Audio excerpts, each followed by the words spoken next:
Pemeriksaan dan pemeliharaan sistem grounding. Outline.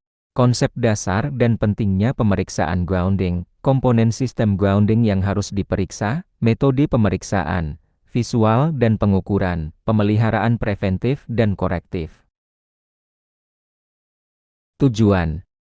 Memahami konsep dasar grounding, fungsi utamanya, serta alasan pentingnya dilakukan pemeriksaan berkala untuk menjaga keselamatan dan keandalan sistem kelistrikan, mengidentifikasi komponen utama sistem grounding yang perlu diperiksa, termasuk electrode, grounding conductor, bonding, pit, dan sambungan, serta memahami potensi degradasinya.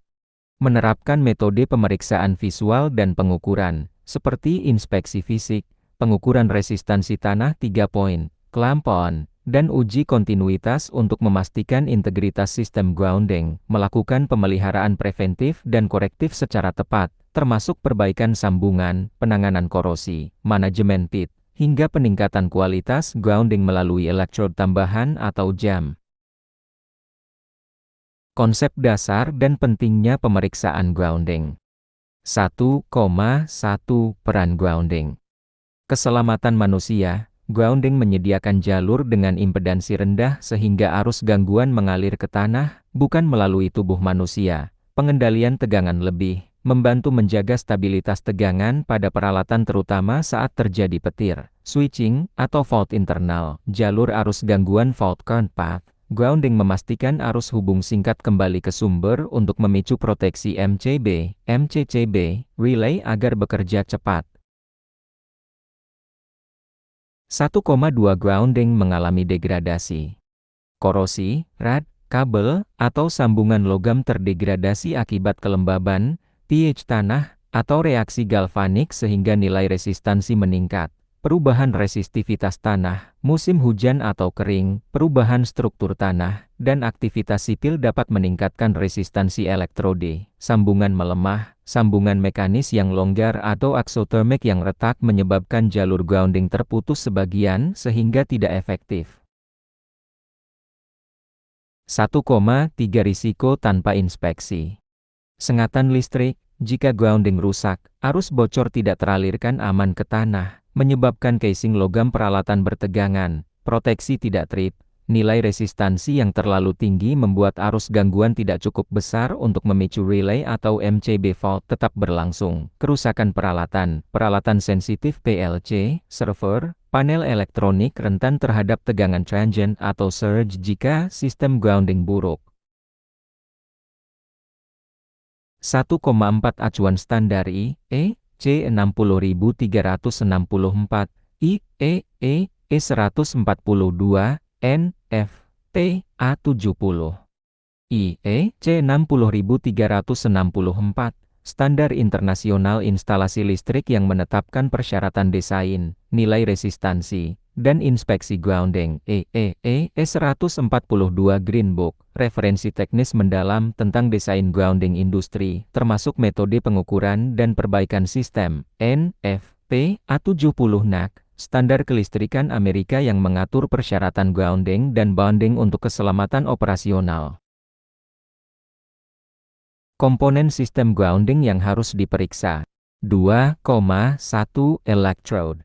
Grounding electrode adalah media utama pembuangan arus ke tanah. Efektivitas sangat dipengaruhi kondisi fisik electrode serta kontaknya dengan tanah. Korosi pada rad atau plate menurunkan luas penampang dan meningkatkan resistansi tanah. Perubahan tanah, pemadatan, erosi, pengerasan dapat mengurangi area kontak elektrode. 2,2 Grounding conductor.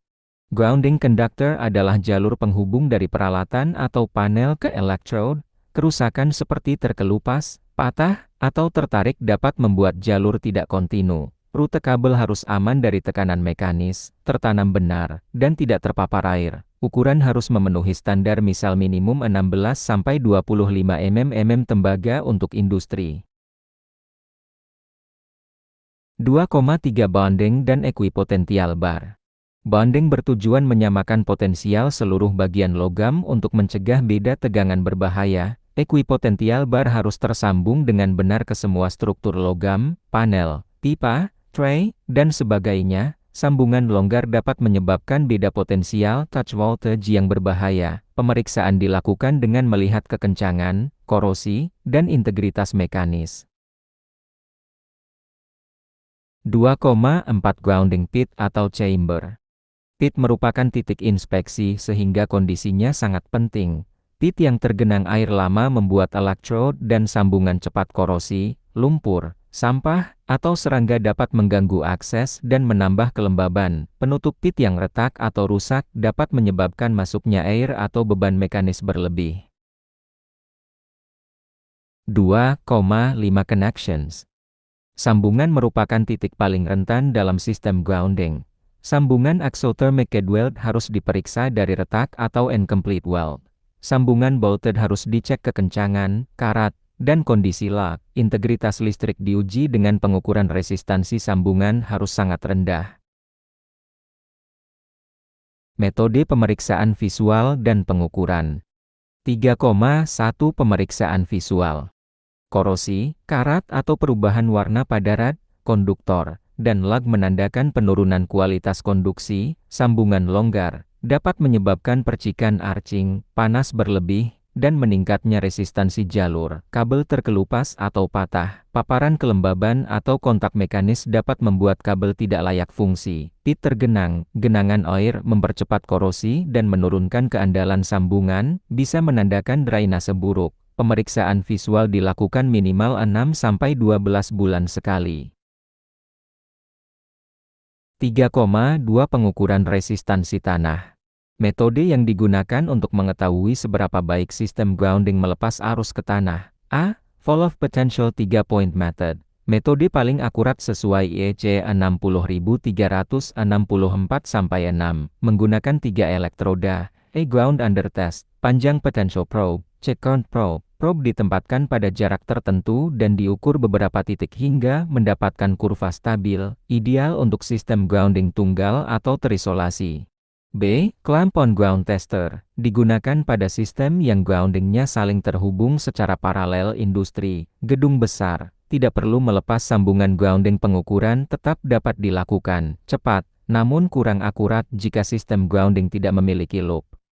C. Selective testing, menggunakan kombinasi clamp dan probe untuk mengisolasi sebagian sistem, memungkinkan pengukuran pada grounding yang terhubung tanpa menonaktifkan ground utama. Kriteria umum nilai resistansi, gedung umum, 5, industri atau proses kritis, 1-2, data center atau telekomunikasi, 0,5, nilai dapat berbeda tergantung standar internal, regulasi, dan analisis risiko. 3,3 Pemeriksaan kontinuitas sambungan. Dilakukan untuk memastikan seluruh jalur grounding memiliki resistansi sambungan yang sangat rendah. Peralatan, micro-ohmmeter mampu membaca nilai mikroohm. Target umum, 0,1 untuk memastikan sambungan benar-benar solid. Penting untuk memeriksa bonding antar peralatan, tray, panel, dan struktur logam. 3,4 Pengujian grounding untuk Lightning Protection System. LPS memiliki jalur grounding khusus yang harus impedansi rendah untuk mengalirkan arus petir. Pemeriksaan meliputi kondisi down conductor kabel dari air terminal ke tanah, integritas sambungan LPS ke grounding utama. Resistansi grounding LPS harus sesuai IEC 62305-3, umumnya 10, atau 1-5 jika disatukan dengan grounding listrik. Petir berulang dapat mempercepat degradasi sambungan LPS, maka perlu dilakukannya inspeksi berkala. Pemeliharaan preventif dan korektif. 4,1 Pemeliharaan preventif. A. Membersihkan pit dari lumpur dan sampah. Pit yang kotor atau dipenuhi sedimen menghambat akses inspeksi. Lumpur lembab mempercepat korosi pada sambungan dan elektrod. Pit harus selalu bersih untuk menjaga kondisi grounding tetap stabil. B. Mengeringkan genangan air. Kondisi pit tergenang menunjukkan drainase buruk, air mempercepat korosi, terutama pada sambungan mekanis dan grounding rad. Perlu dibuatkan gravel bed atau perbaikan drainase jika genangan terjadi berulang. C. Mengencangkan ulang sambungan mekanis. Sambungan bolted dapat longgar karena getaran, ekspansi termal, atau korosi. Sambungan longgar menyebabkan resistansi tinggi sehingga proteksi gagal trip. pengencangan harus mengikuti torque yang direkomendasikan pabrikan. D. Aplikasi anti-korosi grease atau compound. Lapisan anti-korosi melindungi konduktor dan lag dari kelembaban dan reaksi elektrolitik, khususnya penting pada area coastal, industri kimia, atau pit yang lembab. Menata ulang jalur kabel. Kabel grounding harus terlindungi dari gesekan, benturan, dan paparan sinar UV. Kabel yang berdekatan dengan sumber panas dapat mengalami degradasi insulasi. Insulasi, F, menambahkan elektrode jika resistansi meningkat. Kenaikan resistansi dari tahun ke tahun merupakan tanda degradasi sistem tanah. Penambahan rad paralel atau mesh dapat menurunkan resistansi kembali ke batas aman. 4,2 Pemeliharaan korektif. A. Perbaikan sambungan rusak atau putus. Jika sambungan exothermic retak atau sambungan bolted terkorosi berat, harus diganti. Jalur grounding yang terputus dapat menyebabkan bagian logam peralatan menjadi bertegangan. B. Penggantian komponen yang korosi berat, elektrod atau konduktor yang sudah tipis karena korosi tidak lagi efektif menghantarkan arus. Penggantian diperlukan untuk menghindari hotspot atau jalur grounding terputus.